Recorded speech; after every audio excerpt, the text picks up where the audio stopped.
Hi everyone. If you've watched the flight video of this plane, my new modified RC Powers Su30 Su30 version 4 built for speed, I had mentioned I was going to write up a blog post, and I may do that eventually, but I figured since I've kind of done this primarily as a video series, I just keep going in that theme.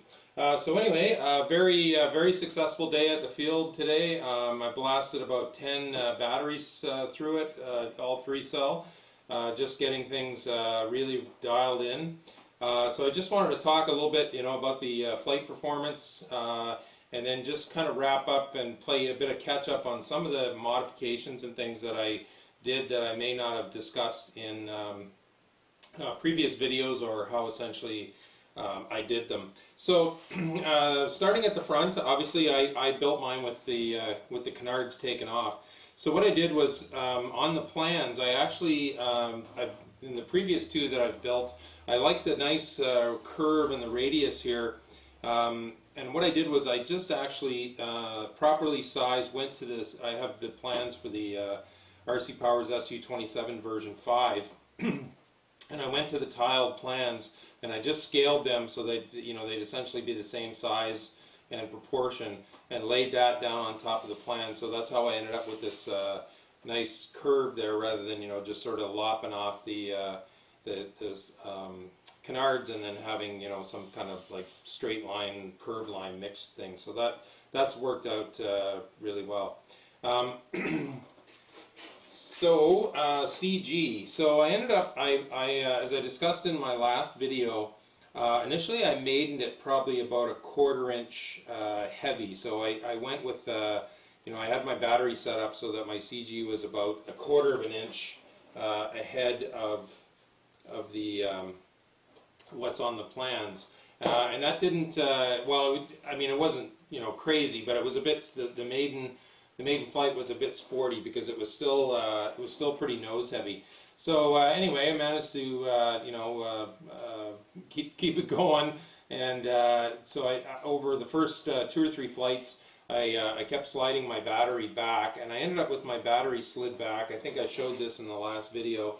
The back of the battery is fairly far back here. I think I moved the battery back about 3/4 inch from where it would have been on my initial flight. So now my CG is, my balance point is about 3/4 inch ahead of stock. So probably just ahead of this this servo arm here on the rudder, and that feels really really good and balanced. It actually still feels maybe just a tiniest bit nose heavy, but I'm actually okay with that because this is a pretty fast plane just on 3-cell, and then I'm thinking when we get 4-cell on it, what I want to be able to do is, to get the maximum speed out of it, when I hammer the throttle, I want the plane to be able to stay as level as possible. So having, hopefully having that tiny bit of nose heaviness, it'll prevent it from wanting to zoom as you get, more airflow in underneath the plane. I don't, because it affects the speed, it slows it down if the plane zooms. So anyway, we'll see how that goes. The first time I fly it on 4S, I'll make sure that I'm up fairly high, so that in case my theory doesn't work and it wants to nose down, I've got time to recover.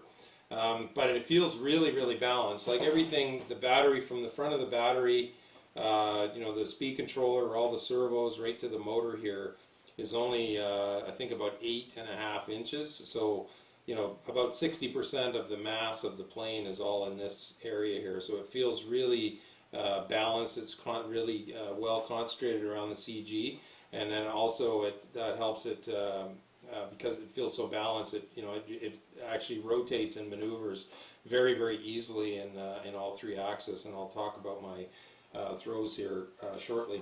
So I didn't mention, on the plans, the stock, it actually the aileron actually goes, the full length, sort of right from the root all the way out to the end. And I shortened mine up considerably. I find for the way I like to fly and set up my planes, I find that having an aileron that's about 60% along the trailing edge is about 60% of the trailing edge of the wing.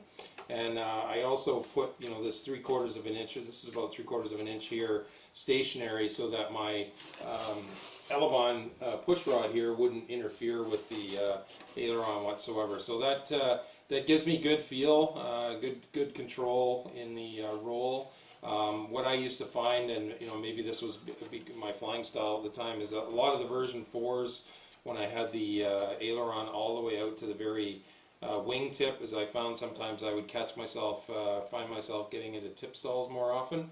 So I find that having this being about 60%, it just feels, you know, good, and I don't really see any problems with tip stalls. For my rudders, I went with a more of a, you know, a straight. I prefer a rudder hinge line that's essentially straight and perpendicular to the wing plate. Just for me, I just find you know, you know, when I'm playing around with aerobatics, I use the rudder some in slow flight and, you know, doing stall turns and things like that. And I also like to have the rudder on windier days, because sometimes, you know, I just like to be able to feed in a little bit of rudder to keep the nose tracking straight in a turn. So I think mine is, I measured it, I think I'm about 1 1/8 deep here, and again, just a straight rudder hinge perpendicular to the wing plate. That's just worked out well for me. So I think I talked about the elevons already, how I downsized those. I've talked about that already. So I ended up with really, I'm not going to fire up the plane and show you, I ended up with really conservative throws, and the plane is still really responsive. And so you know, once I get my first couple of flights in with 4S, I may even tone them down a little bit more. But I've only got 3/4 of an inch of travel one way in the pitch. Which is plenty. You know, it actually gives me a little bit of emergency there, you know, in case I'm, you know, lose focus and I'm heading towards the ground or the fence or a tree. I've got, you know, a little bit of extra pitch authority. Now, I don't fly with a lot of expo. I only fly with 15% expo in the pitch and the roll, and about 20% in the yaw. Just the way I like to, you know, the feel that I like to have. So if you know, like to fly with more expo, then obviously your throws might be a little bit higher. So 3/4 of an inch in the pitch, and in the roll, this is where I found, and I don't know if it's a combination of, you know, obviously the shorter wingspan, the fact that I trimmed about 1 centimeter off of the bottom of this ventral fin here, but it really rotates quickly in the roll axis. So I actually only have about 3/8 of an inch in the roll axis in both my elevons and my ailerons. And it's really nicely balanced and very axial rolls. So I'm going to keep that, and again, like I said, I might dial it down even a little bit more once we start playing around with 4S and getting some real speed going. I've got about 5/8 of an inch of travel in my rudders, which so far, you know, seems just fine. You know, I didn't do it in the video, but I practiced, you know, a couple of stall turns just to sort of see how the plane would react, and it, you know, it kicks it around 180 degrees. You know, take it up, slow it right down, kick the rudder hard over, and you know, it'll turn within 180 degrees within about probably a wingspan and a half length. So pretty good response, and you know, for just flying around, I'll be able to feather in a little bit of rudder there just to keep it good in the yaw. Okay, so like I said, I was worried in the flying video. I was a bit worried about you know, trimming off these ventral fins to try and reduce the drag, that I might lose some stability.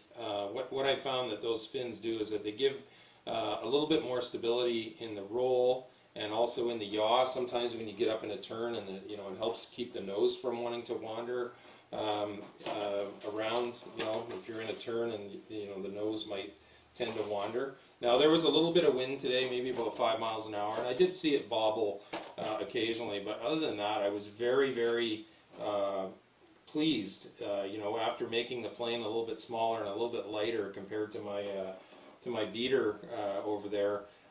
It actually handled the wind and tracked really well. So it felt, you know, once I got that CG dialed in the first 2-3 flights, it felt really, really locked in. I ended up with a little bit of trim.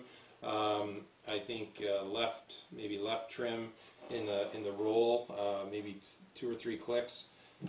You know, just one of those things that I think I'll have to live with, because I want to keep everything nice and down the center of the electronics bay to give good balance, especially once we start hammering on the speed.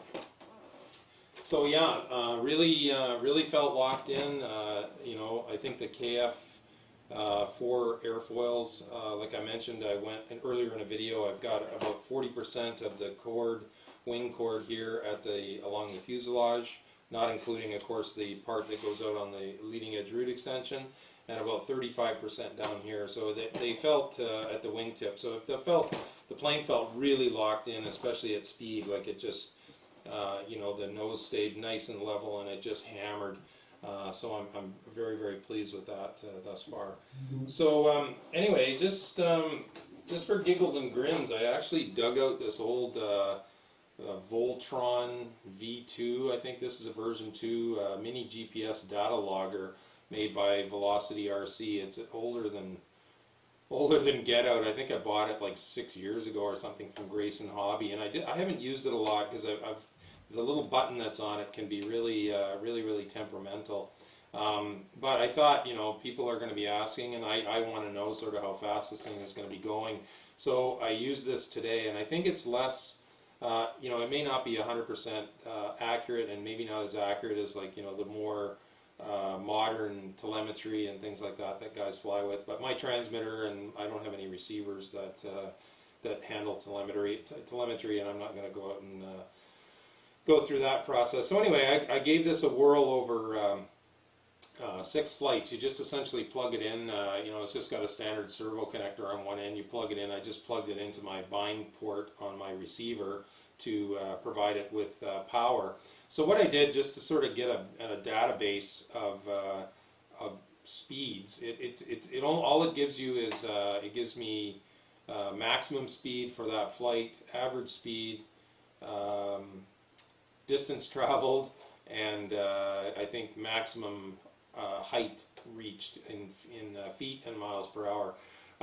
You know, it doesn't give you any sort of. I think maybe, I don't know, maybe you might be able to download it. I don't have the technology. Anyway, let's get to the cut to the chase here. So anyway, I did 6 flights, and I ended up with speeds of 98.2, 90.7, 70.8, 89.5, 77.7, and 93.2. So what I did was I threw out the top one, the 98.2, and the bottom one, 70.8, and I averaged up the other 4, and I ended up, I think it's about 87.8. You know, so take a few miles per hour off of that, maybe for the wind, because I'm assuming that those top speeds were reached, you know, as I was heading in the downwind. Now, again, I don't know that this is terribly accurate, but I think it's far more accurate than my. I have the RC Speedo app on my phone, and the problem with that is, especially with planes when they get going really fast, as you may have heard sometimes in the video, you know, you actually hear echoing of the prop noise bouncing off the trees that are all around me. And I think what happens is I get erroneous information. I mean, I've had situations where the plane's been, you know, 200 feet away, and it works best. The GPS data logger, it needs to be, your plane needs to be fairly close to the microphone of your phone. You know, I've had situations where the thing's been like 200 feet away, and it's telling me the plane's doing, you know, 175 miles per hour. So anyway, take that for what it's worth. But I'm going to use this kind of as a now as a database. The little button is still causing me a bit of grief, but you know, I just put my patience pants on, and we'll see how that goes once we get it on 4S. Just mostly, again, like I said, as a bit of a benchmark to see how much of an increase in speed with the same power, you know, the same motor, prop, speed controller that I'm going to get once I drop the 4S battery in there. Okay, folks, so that's basically it. That's kind of the post-flight report. Not a whole lot, you know, to report. I've done post-flight reports on the RC Powers thread, which I'll link down below on this plane. This plane is actually still available for sale for I think $14.99 for the plans. If you're not a member of RC Powers or you haven't heard the word, RC Powers is changing, where it is essentially closing, but the forum will stay open, sponsored and held by other members of the forum. But it's up in the air still whether the plans will be available. I was pretty late to the dance with the Su30 version 4 because it was originally built as a hovering park jet, and I wasn't really at the time, all that interested. But what I would say is this is a very, very versatile airplane. You can do, this is the third plane that I've built, and I've modified it every single time. It handles modifications and downsizing really, really well. It has a pretty low parts count. It's not a difficult build.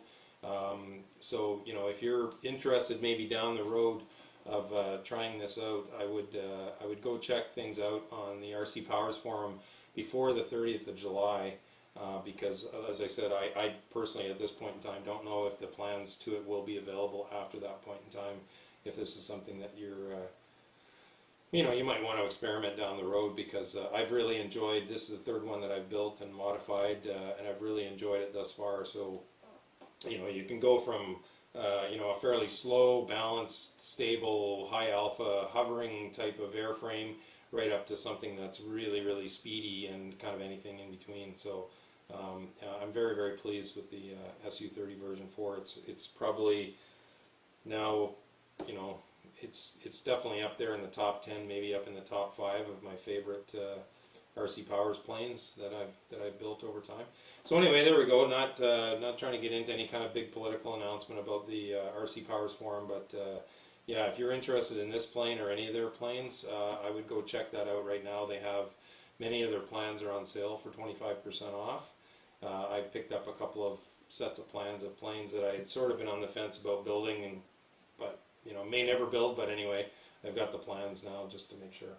So there we go. Very, very pleased, very happy with how the first flight session went. Feels really dialed in. Getting it dialed in was a pretty simple process. It felt locked in pretty quickly once I got that CG done, and really conservative on the throws thus far. And I'm impressed with the speed that I see on 3S. So the sky's kind of the limit on 4S. Could be pretty scary how fast we're going to get this bad boy going. But that was the goal here. So anyway, thanks very much for watching. Please check out the comments down below.